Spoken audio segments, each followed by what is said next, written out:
ನಮಸ್ಕಾರ 24x7 ಕರ್ನಾಟಕ.com ಸ್ವಾಗತ ಸುಸ್ವಾಗತ. ನನ್ನ ಹೆಸರು ಚಂದ್ರಕಾಂತ್.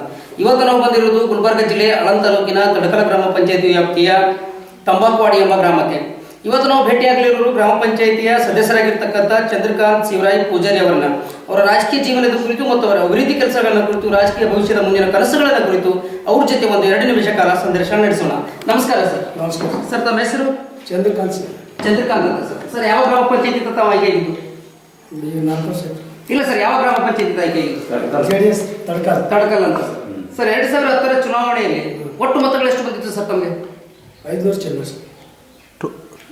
717 ಮತಗಳು ಬಂದಿತ್ತು ಸರ್. ಎಷ್ಟು ಮತಗಳ ಅಂತರದಿಂದ ಜಯಗಳಿಸಿದ್ರಿ ಸರ್? 500 ಮತಗಳ ಅಂತರದಿಂದ ತಾವು ಜಯಗಳಿಸಿದ್ರಿ ಸರ್. ಸರ್, ರಾಜಕೀಯದ ಅನುಭವ ಹೇಗೆ ಅನಿಸ್ತಾ ಇದೆ ತಮಗೆ? ಏನೆಲ್ಲ ರಾಜಕೀಯ ಒಂದು ಖುಷಿ ಕೊಡ್ತಾ ಇದೆ ಅಂತ ಹೇಳ್ತಾ ಇದ್ದೀರಿ ಸರ್. ರಾಜಕೀಯ ನಿಮ್ಮ ಮನೆತನದಿಂದಲೂ ನೀವು ರಾಜಕೀಯಕ್ಕೆ ಬಂದದ್ದು ಅಥವಾ ನಿಮ್ಮಿಂದಲೇ ನೀವು ರಾಜಕೀಯಕ್ಕೆ ಪ್ರವೇಶ ಮಾಡೋದು? ಎಲ್ಲ ಊರಿನ ಜನರೇ, ಊರಿನ ಒಂದು ಜನರ ಪ್ರಭಾವದಿಂದ, ಜನರ ಒಂದು ಒಪ್ಪಿಗೆ ಮೇರೆಗೆ ಬೆಂಬಲ ಜೊತೆಗೆ ನೀವು ಒಂದು ರಾಜಕೀಯಕ್ಕೆ ಪ್ರವೇಶ ಮಾಡಿದ್ರಿ ಅಂತ ಹೇಳ್ತಾ ಇದ್ದೀರಿ. ಒತ್ತಾಯ ಊರಿನವರೆಲ್ಲ ಮಾಡಕ್ಕಾಗಿ ಸರ್, ಈಗ ಮೂರುವರೆ ವರ್ಷದ ಅವಧಿ ಆಗಿದೆ ನಿಮ್ಮದು. ಈ ಮೂರುವರೆ ವರ್ಷದ ಅವಧಿಯಲ್ಲಿ ನಿಮ್ಮ ಊರಿನ ಜನತೆಗೆ, ನಿಮ್ಮ ವಾರ್ಡಿನ ಜನತೆಗೆ ಯಾವ ಅನುಕೂಲಗಳನ್ನು, ಅಭಿವೃದ್ಧಿ ಕೆಲಸಗಳನ್ನು ತಮ್ಮ ಕೈಯಿಂದ ಮಾಡಿದಿರಿ ಸರ್? ನಮ್ಮ ಕೈಯಲ್ಲಿ 2 CC ರೋಡ್ ಮಾಡಿಸಿದ್ದೀವಿ. ಒಂದು ಕುಡಿಯೋ ನೀರಿನ ಊರು ಪೂರ ಸಂಪೂರ್ಣ ಮಾಡಿದ್ದೇವೆ. ಆಯಿತು, ಒಂದು ಎಲ್ಲರಿಗೆ ಒಂದು ಗುಡಿ ಐತ್ರಿ, ಒಂದು ಜಕ್ಕನ ಗುಡಿ ಐತ್ರಿ.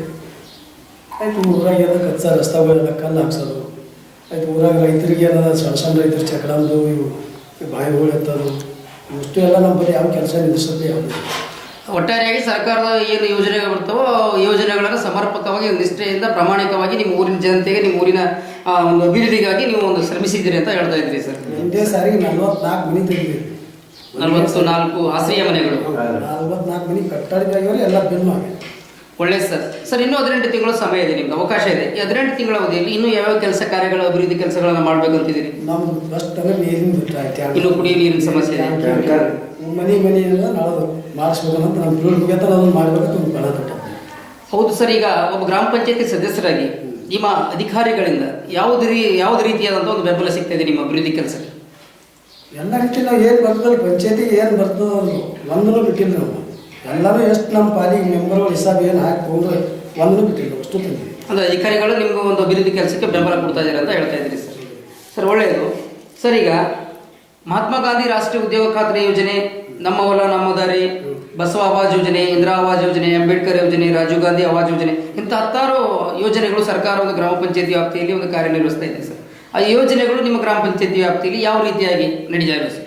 ಈಗ ನಮ್ಮ ಊರಿಗೆ ನಮ್ಮ ಹೊಲ ನಮ್ಮ ರಸ್ತೆ ಅಂತಿರಲಿ 8 ರಸ್ತೆ ಇಟ್ಟಿದ್ದೀರಿ ಸರ್. ನಮ್ಮ ಕೈ ಆಲ್ರೆಡಿ ಇಟ್ಟೋದವ್ರಿ. ಈಗ ಎಲೆಕ್ಷನ್ ಸಭೆಗೆ ತಡೆದಾಗಿರಲಿ, ಅದಕ್ಕೆ ನಾವು ನಿಂತವ್ರಿಗೆ ಈ ಸಣ್ಣ ರೈತರಂದ್ರೆ ಅರ್ಧ ಕೆಲಸ ಮಾಡಿಸಿದ್ದೀವಿ. ಈಗ MS ಹೋಗಿ ಅಂದರೆ ನಿಮ್ಮ ಒಂದು ಗ್ರಾಮಕ್ಕೆ ಯಾವುದೇ ಒಂದು ಸರ್ಕಾರ ಸವಲತ್ತು ಬಂದರೂ ಕೂಡ ನೀವು ಎದುರು ನಿಂತು ಅದನ್ನು ಒಂದು ಕೆಲಸ ಮಾಡುವಂಥ ಒಂದು ಕಾರ್ಯಪ್ರವೃತ್ತರಾಗ್ತೀರಿ ಅಂತ ಹೇಳ್ತಾ ಇದ್ದೀರಿ ಸರ್.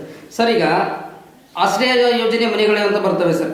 ಆ ಮನೆಗಳು ಒಂದು ಗ್ರಾಮ ಸಭೆ, ವಾರ್ಡ್ ಸಭೆಯನ್ನು ಮಾಡಿ ಹಚ್ತಿರೋ ಅಥವಾ ನಿಮ್ಮ ವೈಯಕ್ತಿಕವಾಗಿ ನಿಮ್ಮ ಬೇಕಾದಂಥವರಿಗೆ ಒಂದು ಹಂಚಿಕೆ ಮಾಡ್ತಿರೋ ಸರ್? ಗ್ರಾಮ ಸಭೆ ಮಾಡಿ ಪಂಚಾಯತ್ನಲ್ಲಿ ಒಂದು ತಡ್ಕಲ್ದವ್ರು ಸರ್ ಹೆಚ್ಚಿನವರು ಕೂಡ ಬಂದ್ರು ನಮ್ಮ ಅಕ್ರಿ ಮೆಂಬರ್ ಹಿಸಾಬ್ ಏನು ಬರ್ತದೆ ಅಷ್ಟು ತೊಗೊಂಡೇ ಬರೋದು. ಸರಿ, ಒಬ್ಬ ಗ್ರಾಮ ಪಂಚಾಯತಿ ಸದಸ್ಯರು, ಇನ್ನು ನಿಮ್ಗೆ ಮಿಕ್ಕಿದ್ದು ಇನ್ನು 23 ಸದಸ್ಯರಿದ್ದಾರೆ. ಆ ಸದಸ್ಯರ ಜೊತೆ ನಿಮ್ಮ ಸಂಬಂಧ ಯಾವ ರೀತಿಯಾಗಿದೆ ಸರ್? ಈಗ ನೀವು ಒಬ್ಬ ಗ್ರಾಮ ಪಂಚಾಯತಿ ಸದಸ್ಯರು, ಇನ್ನು ಉಳಿದಂತ ಸದಸ್ಯರ ಜೊತೆ ನಿಮ್ಗೆ ಯಾವ ರೀತಿ ಒಂದು ಸಂಬಂಧ ಇದೆ? ಎಲ್ಲ ಒಂದೇ ಒಂದು ಇದು ಇದ್ದಬೇಕು, ಒಂದೇ ಒಗ್ಗಟ್ಟಾಗಿ ಒಂದು ಗ್ರಾಮ ಪಂಚಾಯತಿಯಲ್ಲಿ ಒಂದು ಒಗ್ಗಟ್ಟಾಗಿ ಕೆಲಸವನ್ನು ಮಾಡ್ತಿದ್ದಾರೆ ಅಂತ ಹೇಳಿ. ಪಂಚಾಯತ್ 6 ಹಳ್ಳಿದಾಗ ಒಂದು ಹಳ್ಳಿಗೆ ನಾವು ಸರ್ ಹೆಚ್ಚಿಗೆ ಬೆಳೆದೇವೆ ಅಂದ್ರೆ ಎಲ್ಲರೂ ಮನಸ್ಸು ಮಾಡಿ ಎಲ್ಲ ಹೋಗಲಿ, ಶುಕ್ರವಾಡಿಗೆ ಹೋಗಲಿ, ತಂಬಾಕೋಡಿಗೆ ಹೋಗಲಿ ತಿಳಿ ಎಲ್ಲ ಸಂಬಂಧ ಇದೆ ಸರ್. ಈಗ ನಿಮ್ಮ ಊರಿನ ಜನತೆ, ನಿಮ್ಮ ವಾರ್ಡಿನ ಜನತೆ, ಈಗ ಚಿಕ್ಕ ಗ್ರಾಮ ಅಂದಮೇಲೆ, ಹಳ್ಳಿ ಅಂದಮೇಲೆ ಕುಂದುಕೊರತೆ ಸಮಸ್ಯೆ ಅಂತ ಇದ್ದಿದೆ ಸರ್ ಸಮಸ್ಯೆಗಳು. ಈಗ ಒಬ್ಬ ಗ್ರಾಮ ಪಂಚಾಯತ್ ಸದಸ್ಯರು ನೀವು ಕುಂದುಕೊರತೆ ಅಂತ ಸಮಸ್ಯೆ ಅಂತ ನಿಮ್ಮ ಊರಿನ ಜನತೆ ನಿಮ್ಮ ಹತ್ರ ಬಂದಾಗ ಅವರಿಗೆ ಯಾವ ರೀತಿಯಾದಂಥ ಒಂದು ಪರಿಹಾರ ನೀಡಿ ಒಂದು ಸಮಸ್ಯೆಯನ್ನು ಬಗೆಹರಿಸ್ತೀರಿ ಸರ್? ಯಾವುದೇ ಅಂಥದ್ದು ಅವ್ರಿಗೆ ಏನೇ ಒಂದು ಯಾವ ರೀತಿಲಿ ಹೇಳಬೇಕು ಆ ರೀತಿಲಿ ಹೇಳಿ ಅವ್ರು ಕೆಲಸ ಮಾಡಿದ್ದೀವಿ. ಯಾವುದೇ ಒಂದು ಸಮಸ್ಯೆ ಅಂತ ಬಂದಾಗ ನಿಮ್ಮ ಕೈಲಾದಷ್ಟು ಒಂದು ಸಹಾಯವನ್ನು ತಾವು ನಿಮ್ಮ ಊರಿನ ಜನತೆಗೆ ಮಾಡ್ತೀವಿ ಅಂತ ಹೇಳ್ತಾ ಇದ್ದೀವಿ. ಏನೇನೋ ಒಂಥರ ಹುಡ್ಡಿಗೆ ಬಂದ್ರು ಅವ್ರಿಗೆ ಹೇಳಿ ಸಂಭರಿಸಿ ಕಳಿದೀವಿ ನಾವು. ಅವ್ರಿಗೆ ಮತ್ತೆ ಎದುರಾಗಿ ಕೇಳಿದ್ವಿ ಮತ್ತು ಅವ್ರಿಗೆ ಆಮೇಲೆ ತೋರಿಸಿದ್ವಿ ಇಲ್ಲಿ ತನಕ. ಸರ್, ನೀವು ರಾಜಕೀಯದಲ್ಲಿ ಇನ್ನೂ ಮುಂದುವರಿಯುವಂಥದ್ದು ಏನಾದರೂ ಆಲೋಚನೆ ಇದೆಯಾ ಸರ್ ತಮಗೆ? ಮುಂದೇನಂದ್ರೆ ಏನೋ ಇದು ನಮಗೆ ಯಾವುದೇ ಒಂದು ಆಲೋಚನೆ ತಮಗಿಲ್ಲ ಅಂತ? ಸರ್ ಈ ಒಂದು ಸ್ಥಾನಕ್ಕೆ ಬರಬೇಕಾದ್ರೆ ಒಂದು ನೀವು ಈ ಒಂದು ಸ್ಥಾನಕ್ಕೆ ಬರಬೇಕಾದ್ರೆ ಒಂದು ಕುರ್ಚಿ ಮೇಲೆ ಕೂಡಬೇಕಾದ್ರೆ ಕಾರಣವಾದಂಥದ್ದು ನಿಮ್ಮ ಊರಿನ ಜನತೆ ನೀವು ಮಾಡಿದ ಜನತೆ ಸರ್. ಆ ಜನತೆಗೆ ಕೊನೆಯದಾಗಿ ಸರ್ ನಿಮ್ಮ ವತಿಯಿಂದ ಏನು ಹೇಳಕ್ಕೆ ಇಷ್ಟಪಡ್ತೀರಾ ಸರ್? ಅವ್ರಿಗೆ ಅದೇ ಮುಂದೆ ಈಗ ನಮಗೆ ಹೇಳ್ತಾರೆ ಮುಂದಿನ ಸಾರಿ ನೀವೇ ನಿಂದಿರ್ಬೇಕಂತೇಳಿ ಬ್ಯಾಡ್ರಿ ನಾವು ಸಾಕು ಅಂತ ಹೇಳಿ. ಇಲ್ಲ ಸರ್, ಈಗ ನಿಮ್ಮ ಜನತೆ ಈಗ ಒಂದು ನಿಮಗೆ ಒಂದು ಓಟ್ ಹಾಕಿ ಒಂದು ಸ್ಥಾನವನ್ನು ನೀಡಿದ್ದೀರಿ ಸರ್, ಅದಕ್ಕೊಂದು ಉಪಕಾರವಾಗಿ ಮಾಡಲೇಬೇಕು ಸರ್ ನೀವು. ಕೊನೆಯದಾಗಿ ಸರ್ ಅವ್ರಿಗೆ ಏನು ಹೇಳಕ್ಕೆ ಇಷ್ಟಪಡ್ತೀರಿ ನಿಮ್ಮಿಂದ? ಅದೇ ಹೇಳ್ತೀನಲ್ರಿ, ಈಗ ಮುಂದೆ ಯಾವುದೇ ನಾ ಇವತ್ತಾನೆ ಏನು ಬರ್ತದೆ ಏನು ನಮ್ಮ ಕೈಲಿ ಎಷ್ಟು ಅಂತ ಅಷ್ಟು ಮಾಡ್ತೀನಿ ಅಷ್ಟೇ. ನನ್ನ ಅವಧಿ ಮುಗಿಯುವವರೆಗೂ ನನ್ನ ಕೈಲಾದಂಥದ್ದು ಸರ್ಕಾರದ ಯೋಜನೆಗಳು ಒಂದು ಪ್ರಾಮಾಣಿಕವಾಗಿ ನಿಮಗೆ ಮುಟ್ಟುವಂಥ ಒಂದು ಕೆಲಸ ಜವಾಬ್ದಾರಿಯನ್ನು ನಾನು ಮುಟ್ಟಿಸ್ತೀನಿ. ಕೊಟ್ಟಿದ್ದೀರಿ. ಆ ಜವಾಬ್ದಾರಿಯನ್ನು ನಿಷ್ಠೆಯಿಂದ ಒಂದು ಕೆಲಸ ನಿರ್ವಹಿಸ್ತೀನಿ ಅಂತ ತಾವು ಹೇಳ್ತಾ ಇದ್ದೀರಿ ಸರ್.